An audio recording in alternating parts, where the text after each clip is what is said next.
Halo semuanya, selamat datang kembali di channel Arman Saluhu. Hari ini kita akan membahas sebuah berita yang sedang ramai diperbincangkan di media sosial. Ya, itu adalah tentang penangkapan seorang dukun pengganda uang bernama Mbah Slamet. Mbah Slamet telah lama dikenal sebagai dukun yang mampu menggandakan uang dalam waktu singkat. Banyak orang yang datang kepadanya untuk meminta bantuan dalam menghasilkan uang.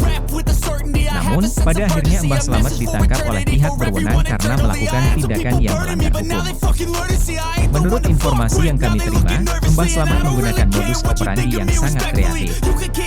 Ia meminta para kliennya untuk menyerahkan uang dalam jumlah besar dan mengatakan bahwa ia akan menggandakannya dalam waktu singkat. Namun, setelah uang diserahkan, Mbah Slamet tidak memberikan hasil yang dijanjikan dan malah merampas uang dan membunuh korbannya tersebut. Mbah Slamet juga diduga menggunakan ilmu hitam untuk mempengaruhi kliennya. Beberapa kliennya bahkan mengaku bahwa mereka merasa terhipnotis dan tidak dapat berpikir jernih saat berurusan dengan Mbah Slamet. Kasus ini menjadi peringatan bagi kita semua bahwa tidak semua dukun atau paranormal dapat dipercaya. Kita harus selalu berhati-hati dalam memilih dukun atau paranormal yang kita percayai.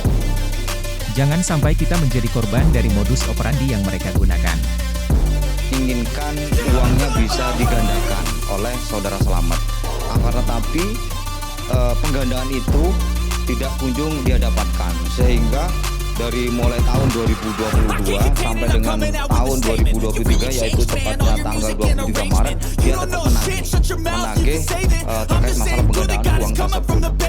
Nah, pada saat itu tersangka merasa kesal karena setiap hampir berkomunikasi, mungkin setiap hari juga menghubungi pakai menggunakan WA ataupun telepon, sehingga dia mendatangi tersangka di Banjarnegara.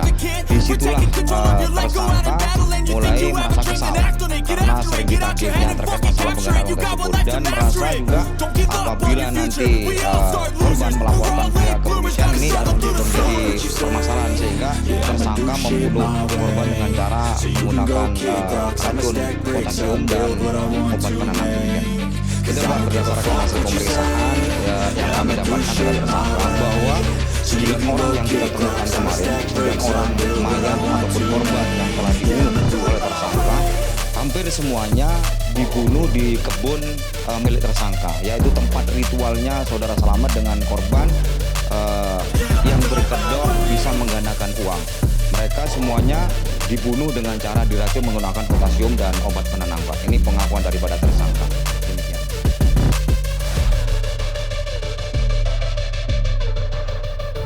Berdasarkan hasil pemeriksaan, pengakuan dari tersangka sejak tahun 2020, dan memang informasi dari warga sekitar bahwa saudara Slamet ini berada di Wanayasa ini sejak tahun 2020, Pak. Sehingga dia dari hasil pengakuan kita cross check bahwa dia melakukan aksi pembunuhan ini sejak tahun 2020, demikian. Kemudian dari ke-9 korban, apakah sudah seluruhnya berhasil diidentifikasi? Untuk saat ini, Mbak, kami masih menunggu dari informasi dari baik tersangka maupun saksi-saksi yang lain, masyarakat yang merasa keluarganya hilang dan pernah berhubungan dengan Rohari. Kami persilakan untuk mendatangi Polres Banjarnegara, dan saat ini semua mayat berada di rumah sakit. Kemudian dari hasil integrasi dengan tersangka itu masih memberikan informasi terkait masalah alamat. Untuk nama-namanya sampai saat ini belum bisa menyampaikan karena lupa, hanya Prianto saja yang dia ingat.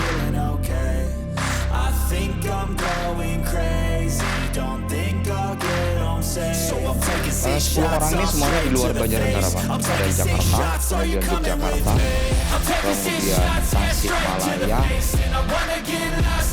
dan Sukabumi, Pak.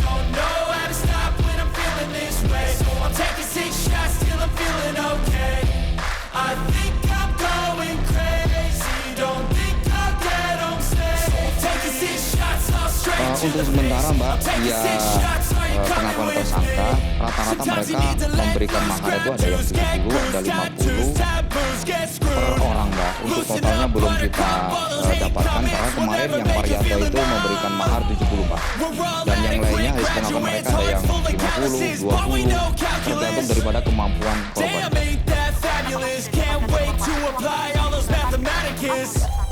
Pengakuan dari tersangka digunakan untuk membayar utang.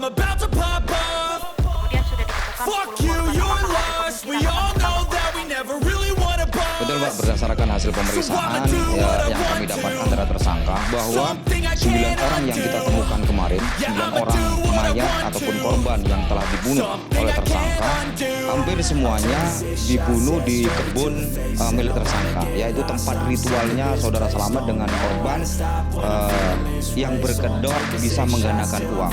Mereka semuanya dibunuh dengan cara diracun menggunakan potasium dan obat penenang. Ini pengakuan daripada tersangka.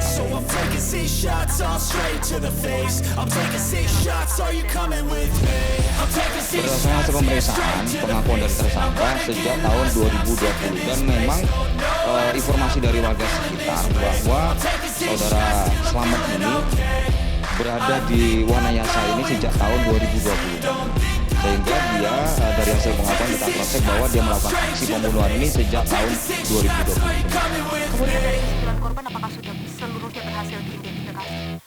Untuk saat ini Mbak, kami masih menunggu dari informasi dari baik tersangka maupun saksi-saksi yang lain, masyarakat yang merasa keluarganya hilang dan pernah berhubungan dengan Tohari, kami persilakan untuk mendatangi Polres Banjarnegara. Dan saat ini semua mayat berada di rumah sakit. Kemudian dari hasil integrasi dengan tersangka itu masih memberikan informasi terkait masalah alamat. Untuk nama-namanya sampai saat ini belum bisa menyampaikan karena lupa. Hanya Paryanto saja yang dia ingat. Berarti dari 9 korban tersebut sudah ditemukan alamatnya. Apakah itu dari Jawa Tengah atau ada dari luar Jawa Tengah juga?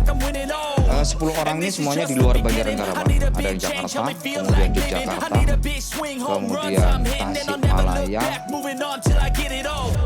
dan Sukabumi. Sementara itu. Kemudian dari 10 korban ini sudah sejak tahun 2020, apakah sudah diketahui informasi kira-kira berapa jumlah uang yang berhasil dilaporkan? Untuk sementara Mbak, dia pengakuan tersangka, rata-rata mereka memberikan mahar itu ada yang 70, ada 50 per orang Mbak. Untuk totalnya belum kita dapatkan karena kemarin yang Paryanto itu memberikan mahar 70 Mbak. Dan yang lainnya dari pengakuan mereka ada yang 50, 20, tergantung daripada kemampuan korban Mbak. Kemudian apakah sudah didapatkan informasi uang tersebut digunakan untuk apa? Pengakuan dari tersangka digunakan untuk membayar utang. Kemudian sudah ditemukan 10 korban, apakah ada kemungkinan akan bertambah korban? Kita tunggu saja nanti hasil pemeriksaan dari para penyidik Pak. Apakah nanti bisa berkembang atau tidak, kita tunggu saja nanti. Karena tadi pagi saya sudah menginterogasi langsung terhadap korban Slamet. Mbak Slamet masih mengaku melakukan pembunuhan terhadap korban ini hanya 10 saja. Tersangka diduga satu orang untuk ngepost di sosial media Facebook. Apakah ada kemungkinan Untuk sementara Mbak, pengakuan daripada tersangka itu dia dibantu oleh BS, hanya satu orang itu saja sementara. Mungkin nanti bisa berkembang juga mungkin Pak ya, kita tunggu saja nanti hasil penyidikan. Sementara BS ini saja yang sebagai yang memberikan informasi bahwa si Slamet ini adalah seorang pintar yang bisa mengadakan, itu sementara masih BS saja Mbak.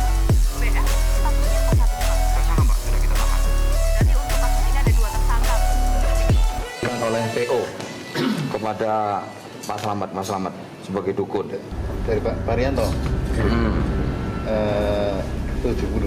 70 ya. juta. Itu 70 berangsur-angsur atau langsung 70? Angsur-angsur. Berangsur-angsur. Pertama berapa? Pertama 20.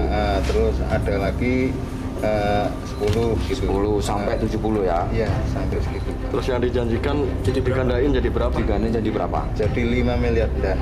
Jadi besar. Aku belum. Itu dipakai buat apa? Dipakai buat apa? Buat apa? Uangnya? Uangnya dipakai buat ini, bayar utang-utang dan utang-utang saya. Bayar. Karaoke. Itu korban pernah kamu kasih uang beneran itu? Pernah. Ya. Berapa? 11 juta semua total. Terus tadi ada uang mainan itu untuk mengelabui